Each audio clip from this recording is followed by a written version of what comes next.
ये गुल मोहम्मद शाह गाजी का मज़ार है और उस पर मेला लगा हुआ है।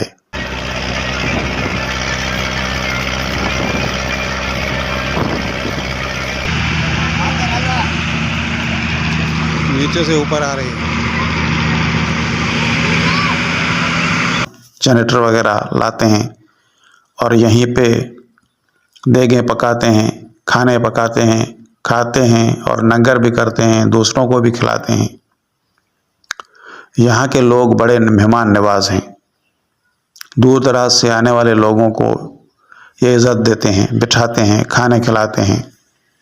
शाम हुई, हम भी एक बड़े टीले पे चढ़ गए।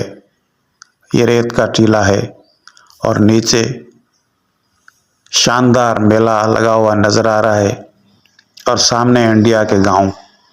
हम पाकिस्तान में खड़े हैं और सामने इंडिया देख सकते हैं।